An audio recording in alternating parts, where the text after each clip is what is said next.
Play with the Nalagume. Hai kawan, jangan lupa di like dulu, terus diklik tombol subscribe-nya dan aktifin loncengnya ya. Waktunya Mama bercerita. Hai kawan, jumpa lagi nih bersama Mama di Waktunya Mama Bercerita. Oke, apa kabar nih kawan semua? Udah lama nih Mama nggak bercerita sama kalian semua, kangen. Kawan-kawan semua gimana nih? Kangen nggak sama Mama? Oke, di video kali ini seperti biasa Mama akan cerita tentang cerita rakyat dari Indonesia. Nah, seperti di judul, kita akan cerita tentang asal-usul Banyuwangi. Tapi sebelumnya Mama akan jelasin dulu sedikit tentang Banyuwangi. Oke, Banyuwangi merupakan sebuah kota yang terletak di bagian ujung Jawa Timur. Nah, lokasinya itu dikelilingi oleh pantai dan juga lautan, serta berbatasan langsung dengan Selat Bali. Nah, Banyuwangi sendiri memiliki beberapa julukan, yaitu diantaranya Bumi Belambangan, Kota Gandrung, The Sunrise of Java, Gerbang Pulau Jawa, dan juga Bumi Banteng. Nah, selain itu Banyuwangi juga terkenal dengan cerita rakyatnya, yaitu asal-usul Banyuwangi. Oke, Mama langsung ke tokoh dari cerita rakyat ini adalah yang pertama ada Raden Banterang, yaitu putra dari Raja Prabu Menak Prakosa, dan yang kedua adalah Surati, seorang putri dari Kerajaan Kelungkung. Oke kawan-kawan yang mau tahu seperti apa cerita rakyat asal-usul Banyuwangi yang terkenal dan juga bahkan dipercaya secara turun-temurun, oke, kita langsung ke ceritanya ya. Let's go!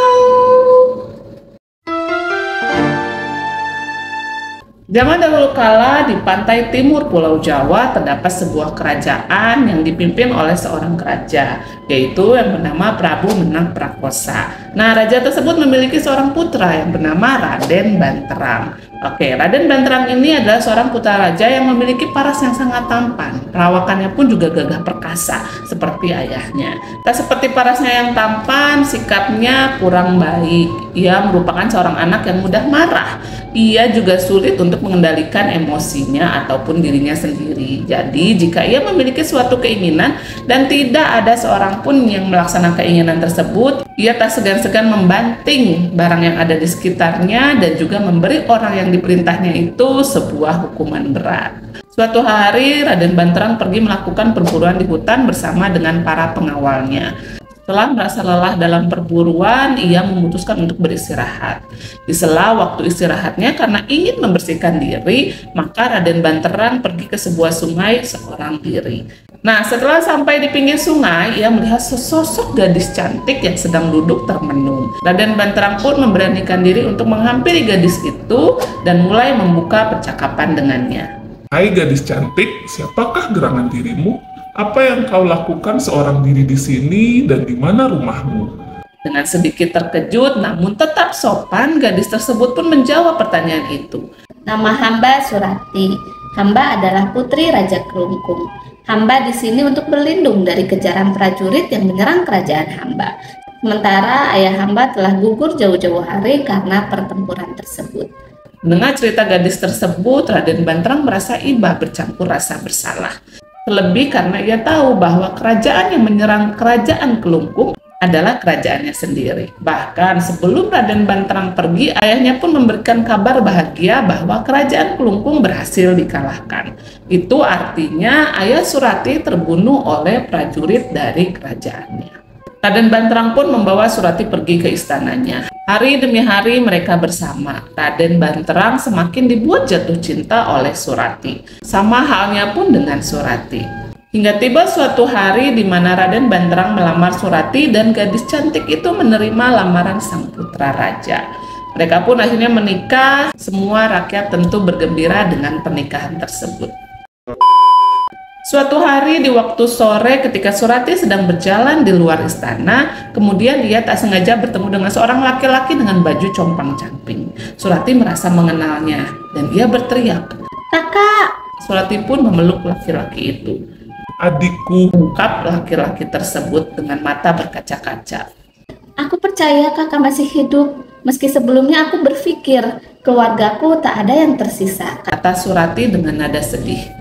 Surati, syukurlah Dewata masih melindungiku dan memberi kehidupan untukku. Hanya saja, apakah kau tidak tahu bahwa kau menikah dengan anak raja yang menyerang kerajaan kita? Ujar kakak Surati. Mendengar hal tersebut, Surati sedikit terkejut. Maukah kau membantuku balas dendam dengan kerajaan yang sudah memporak-porandakan kerajaan kita dan juga membunuh ayah kita, Surati? Tanya kakak Surati. Mendengar hal tersebut, Surati tidak percaya dan dengan tegas menolak permintaan kakaknya. Maaf kak, aku tidak bisa. Karena bagaimanapun juga pria itu sekarang sudah menjadi suamiku dan ia memperlakukanku dengan sangat baik. Ujar Surati. Kakak Surati pun pergi meninggalkan adiknya dengan perasaan kecewa. Namun hal tersebut juga dirasakan oleh Surati. Merasa bersalah. Hidup Surati dengan suaminya Raden Banterang masih baik-baik saja. Hingga tiba suatu hari ketika Raden Banterang berburu di hutan, kemudian ia dihampiri oleh seorang pengemis compang-camping. Pengemis tersebut mengatakan sesuatu kepada Raden Banterang. Maaf Raden, jika hamba yang hina ini mengganggu kesenanganmu. Tadi pagi hamba melihat Tuan Putri bercakap-cakap dengan kakak kandungnya, yang ternyata adalah putra kerajaan Kelungkung. Kerajaan yang diserang dan digulingkan kekuasaannya oleh kerajaan Raden. Sepertinya Raden harus berhati-hati dengan istri Raden, karena ia merencanakan balas dendam. Ujar pengemis compang-camping tersebut. Apa? Tapi tidak mungkin istriku seperti itu. Dia adalah gadis yang sangat baik. Jawab Raden Banterang. Dendam bisa membuat murka dan membuat siapapun berubah dari sifat aslinya. Jika Raden tidak percaya dengan perkataan hamba, pergilah pulang dan lihat di bawah bantal istri Raden ada sebuah keris kerajaan Kelungkung. Ujar pengemis compang-camping tersebut. Mendengar hal itu, Raden Banterang pun pulang. Ia segera melihat ke bawah bantal sang istri dan ternyata benar ada keris kerajaan Kelungkung. Ia pun segera mencari Surati dengan perasaan marah. Tanpa mendengar penjelasan dari Surati, Raden Banterang yang masih sangat marah menyeret istrinya ke tepi sungai. Ia pun segera menghakimi Surati saat itu juga. Kau, istri tak tahu diuntung, mengakulah. Kau ingin balas dendam padaku, bukan? Tanya Raden Banterang. Ah? Apa maksudmu suamiku? Tanya Surati masih tidak mengerti. Raden Banterang pun menjelaskan apa yang dikatakan oleh pengemis compang-camping itu kepadanya. Surati menjelaskan bahwa ia tidak ada niat sama sekali untuk membalas dendam. Hanya saja suaminya tetap tidak percaya kepadanya. Baiklah, kalau kau tidak percaya padaku, sekarang coba kau lihat sungai itu. Jika ketika aku melompat ke sana dan baunya harum, itu artinya aku tidak berbohong. Namun, jika ketika aku melompat ke sana dan baunya busuk, itu artinya aku berbohong. Ucap Surati.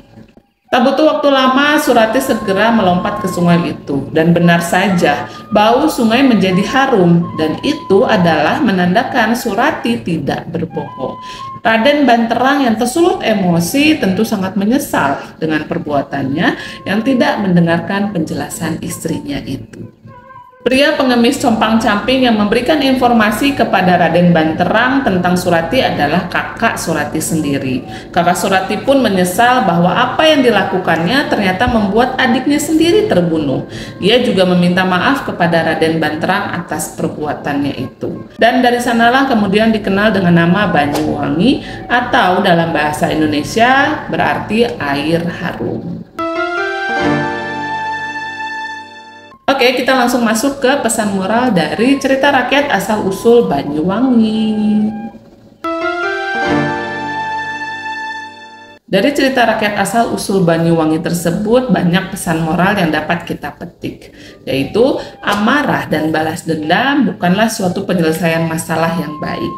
Amarah dan balas dendam hanya akan membuat diri kita merugi dan orang lain yang tidak bermasalah menanggung akibatnya. Bahkan amarah dan balas dendam juga hanya akan menimbulkan masalah baru.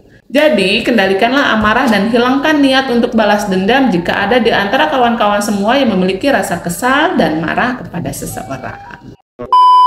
Oke, itu dia cerita rakyat asal-usul Banyuwangi. Nah, dari sini banyak banget ya pelajaran kita petik. Nah, cerita rakyat asal-usul Banyuwangi ini tuh ada beberapa versi. Nah, untuk kalian semua yang punya versi lainnya boleh ceritain juga ya di kolom komentar. Nah, buat kawan-kawan semua yang pengen request cerita apa yang pengen Mama ceritain, boleh juga komen di kolom komentar. Dan juga jangan pernah lupa untuk dukung kita Nalagumi Story dengan cara di-subscribe, like, komen, dan juga share supaya kita bisa semangat untuk membuat video-video yang mengedukasi kawan-kawan semua. Oke, segitu dulu video kali ini. Sampai ketemu di video-video selanjutnya. Mama pamit, bye-bye.